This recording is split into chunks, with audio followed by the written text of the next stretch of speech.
I think what we need to do is actually make some music together. Can we do that, you guys? Can we sing a song together? Okay.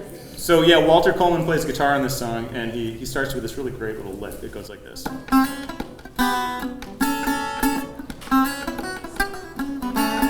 Well, I'm going to Cincinnati, going to spread the news. A fanfoot in Chicago showed I'm wearing no shoes. I'm going to Cincinnati, the times are good. I'm going to Cincinnati where they eat fried food. Going to Cincinnati, boys, where the bottle is good. When you come to Cincinnati, get too full. You're allowed to meet the cop that the cop stole your bull. I'm going to Cincinnati. This is a long time coming, and I'm very pleased to welcome all of you to Cincinnati, to the university, and really eager to see what we're going to be talking about for the next week. We're all here really to collaborate, to learn from each other about how cities and sounds and music and history, all the way up to the present, interact across this country. And so I joined the Cincinnati Sounds project because I was really interested in the intersection of sound. And I came here with the particular goal of seeing if I could bring this back to the partnerships that I work with. I came because I wanted to understand this city. How can we understand it through sound, and how does it tell us what is happening with certain communities? Cincinnati Sounds is a research project that includes scholars and musicians from across the United States and internationally to investigate the ways that sounds and musics distinguish spaces important to American history and culture. Every time I come to a session, as I was telling some of my colleagues, I try to go away when I get home. Did I learn anything new? Did I learn anything from a different perspective, from a different voice, from a different discipline? So what I'm trying to do is to learn something new each and every day. This, I want to introduce you to the Cincinnati Panorama of 1848. And this was the very first panoramic shot taken on Earth.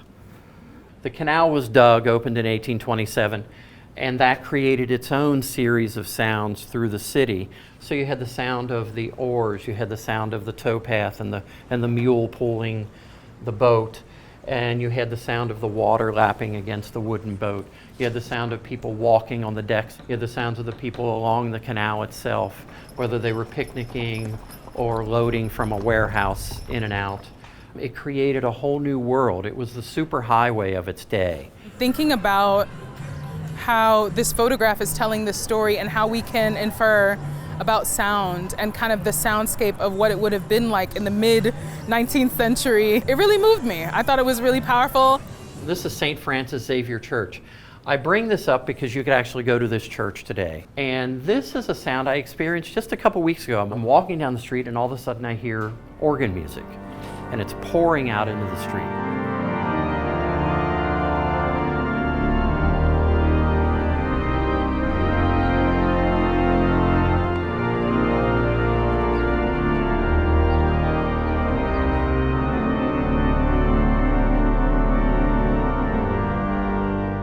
Welcome to historic Isaac M. Wise Plum Street Temple. I know it's such a thrill for me to watch people who are new to the space walk into the space for the very first time. It's great to be welcoming all of you here to Cincinnati and welcoming all of you here to this historic 1866 temple.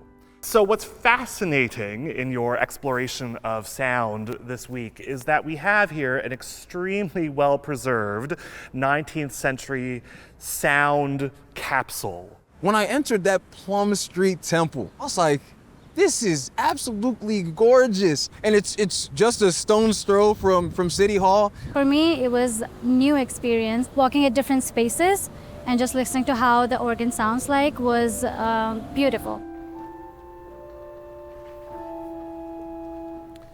The viola da gamba, again, this was a kind of style that tried to imitate different orchestral instruments. And again, because we have different colors, different dynamics, I can pick and choose and come up with different varieties.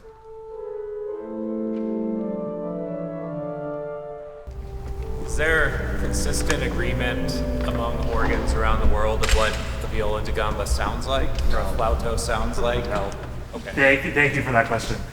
How the sound starts, how much overtone you hear compared to how much fundamental you hear, that's going to change from chronology, geography, all those different factors. I was curious because of the timing of this too, because Sure. it's right after the war. That is one of the most remarkable things about this whole space. Built, decorated, funded all this during the war. That is incredible dedication of this community and commitment, really.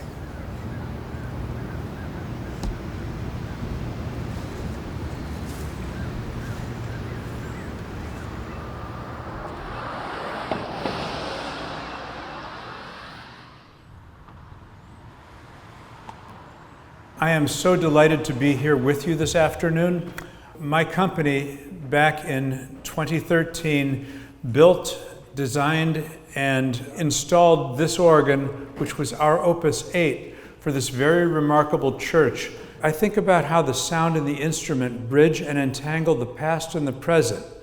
100-year-old pipes that sing today in a contemporary environment for modern people, deeply rooted in and connected to traditions and historical people. All right, let us sing.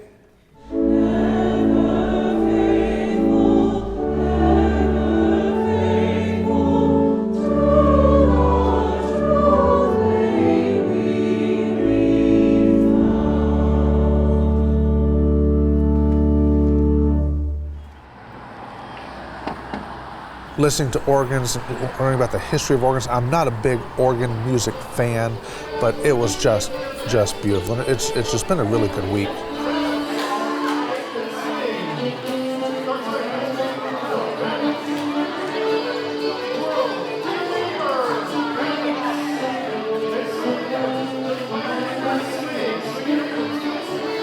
Everybody I danced with that night, I've now danced with those people more than I've danced with my wife ever, and we've been married for 29 years.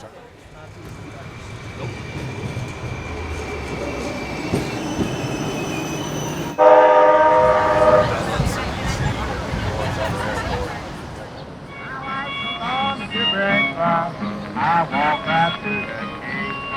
She set me down to the table, good chicken on my plate. I grabbed my knapsack on my shoulder, said, how do you say? In 15 minutes, by any man, that chicken is on my plate. Oh, chicken, you brown, nice and brown. Oh, chicken, you can walk the gravy around. Oh, chicken, I don't feel no more.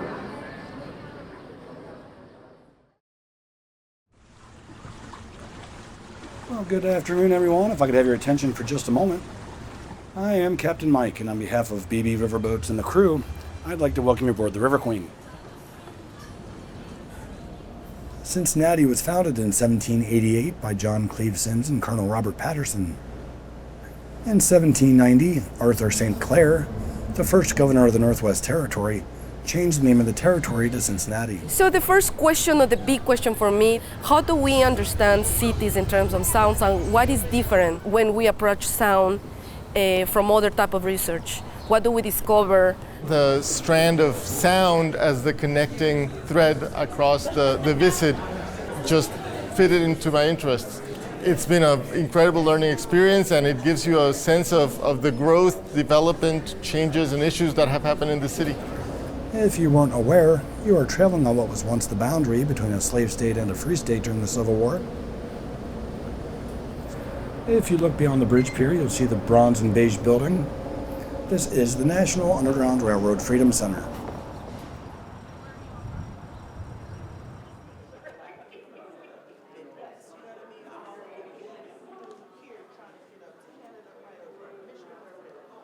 So this is an authentic slave pen originally from Germantown, Kentucky. This was built about 1830. We estimate that this housed somewhere between 35 to 50 people, maybe up to 60 in total. So that's counting both first and second floor. First floor is where women and children would be kept, while then the second floor was where any men about 12 and older would be. Chained and chained up. Yes, chained as well. Enslaved African Americans crossed here and brought with them the music of the spiritual. And they brought back on those riverboats cotton and the African tradition and blues.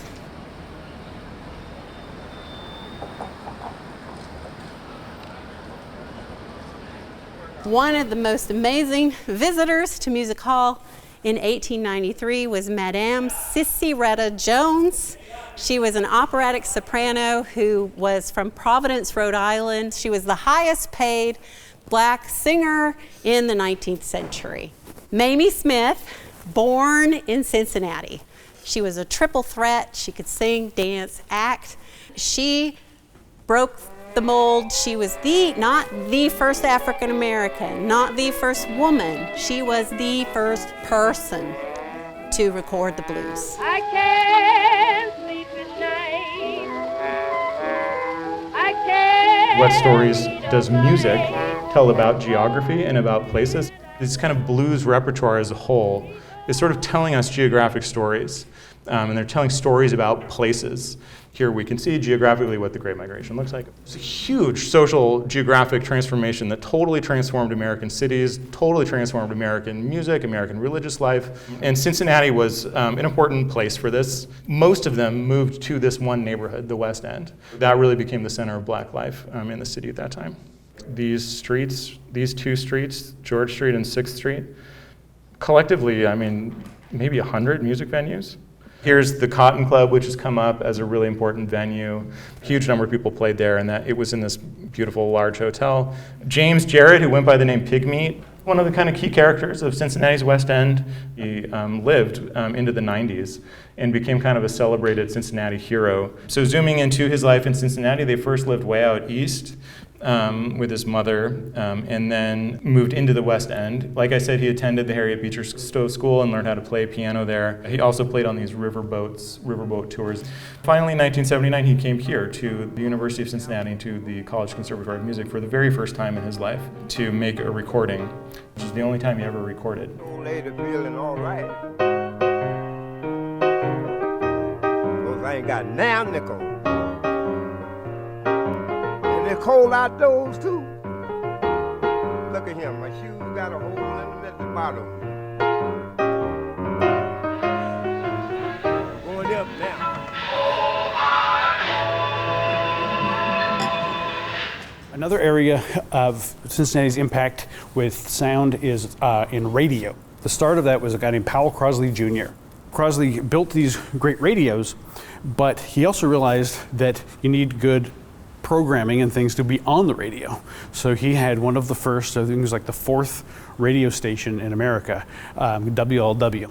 Now we're getting to King Records. They had the idea to actually cross over and take some of these country songs and then have the black artists perform them. And then you would have these race record songs, R&B songs, and have the country and western people do it. That integration of things was setting up the foundation that eventually became what rock and roll is. But the most famously act to come out of King Records is James Brown. His first big hit was recorded in Cincinnati. He has many nicknames. One of them is Godfather of Soul because he really introduced soul music. He was the hardest working man in show business. I have done research about urban identity and how a city is a texture of mentality of collective consciousness, and music is certainly a great part of it because this consciousness and this collective mentality also not only influences the music scene, but this music scene also influences the texture of the city. Didn't realize that so many artists were Ohioans too. A lot of people, a lot of funk artists came out of Ohio, like the Isley Brothers, for example. Yeah, so I feel like I've learned a lot every single day.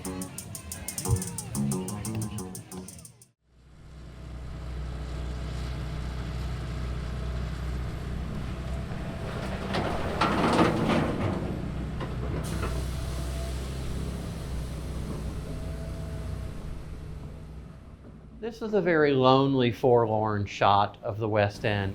Cincinnati lost more buildings during urban renewal than every other city in the country with the exception of New York City. And this is a neighborhood that had 35,000 people in it, a very bustling urban neighborhood.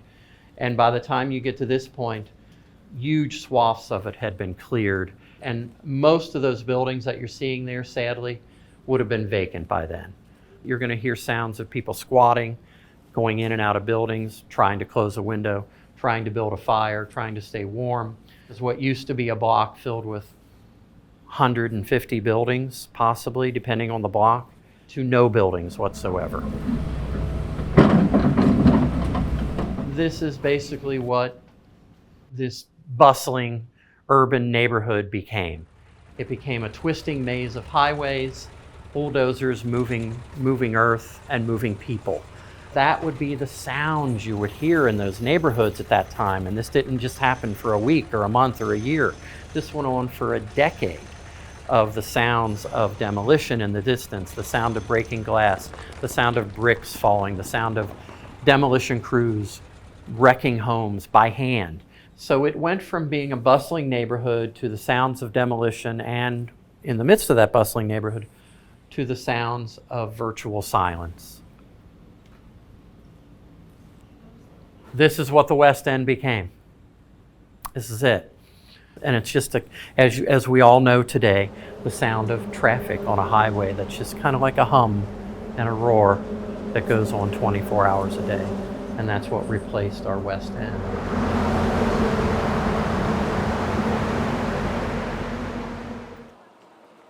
I am Vita Manuel, longtime resident off and on of West End. Besides public homes, we had Pro Roll Hair School, we had the laundromat, we had a deli, we had a clothing store. See, we didn't have to do too much, nothing, just travel the neighborhood. You got snacks and, so, but that's what we lost. Oh gosh, and so much more. There was this urban renewal that they called. So now we have this wonderful soccer stadium. Okay, does it stop there? Absolutely not. Now they're tearing down more of the neighborhood. So now we have hotels coming up, not for us. Parking spaces, not for us. Now they're building roads conditioned. They have a bicycle path. Kids down here don't have bikes. So these are the things that we know that are not for us, and we see these changes coming. We were in the West End neighborhood yesterday, and hearing their particular story just served as a reminder, like, segregation is by design, like segregation is in policy. The overarching narrative is always there, it's always familiar. It feels to me that we have more in common than we do apart. Yeah. And if we sat down and talked with each individual down here, we find out we have a lot in common than more than what separates us. The same human agony cried in different languages. Yeah. Yes. Yeah. Yeah. And a tear is a tear no matter who's crying. That's right. Mm-hmm. I think it's appropriate that we kind of assess or maybe debrief where we've been over the last few days. Reflecting on the broader week, where do we listen? How do we decide what to listen to? And how do we decide what's noise? So is it bad? I think we'll be actually noticing the soundscape of the places that I'm in. I'd like to be more reflective about that in these more mundane places because I think it's really interesting and important. I've been thinking about the places where we gather to sound together. The distinction that happens between smaller settings when you gather, you create, but it creates a specific type of community, and then these mega spaces that create a different kind of community. And what is the impact of these larger spaces? What do we gain from those spaces? But at the same time, what are we putting to the side in the ways we do things inside those spaces? The diversity of sound that shapes the identity of Black Cincinnati has been rooted in this notion of sacrality in space. Because out of the trauma and the carnage, Cincinnatians have created spaces of reconciliation, of healing, and rebirth. I want to take you back to the Brush Arbor. The Brush Arbor was a space of resistance. It was a space of transformation. It is an extension of the sacrality of enslaved Africans, in that these were clandestine meetings that were held in the swamps, in the wooded areas throughout the South. They became spaces in which Black folks reclaimed their humanity, despite the dehumanization of the enslavement period. It is where they sang. It is where they preached. It is where they danced. So in my last few minutes, I want to bring you into modern brush arbors that have appeared here in Cincinnati. The first involves what is now called the Cincinnati Music Festival. But how about first we celebrate what's up?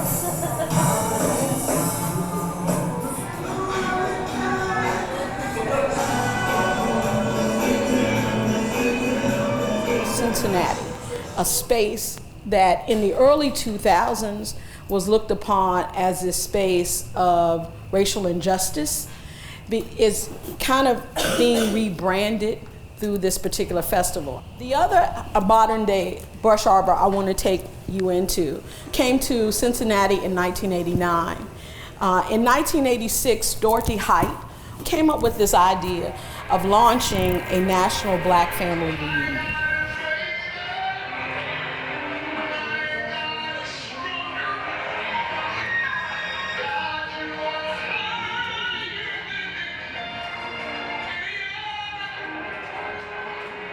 I dream a world no other man will scorn, where love will bless the earth and place its paths adorn. I dream a world where all will know sweet freedom's way. A world I dream where Black or white, whatever race you be, will share the bounties of the earth and every man is free. Thank you.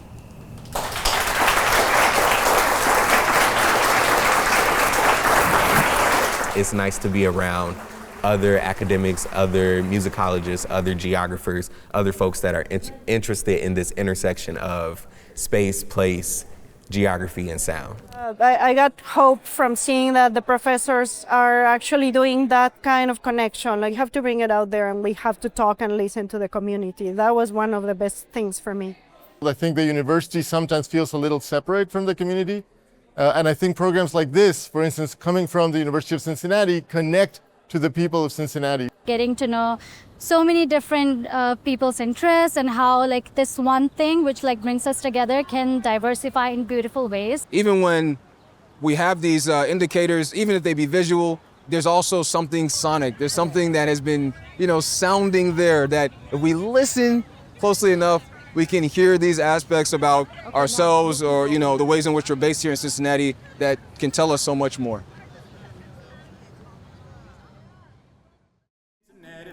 Get too full, you're loud to meet the cop, that the cops stole your bull. I'm going to Cincinnati, times are good. I'm going to Cincinnati where they eat fried food. I'm going to Cincinnati, boys, where the bottle is good.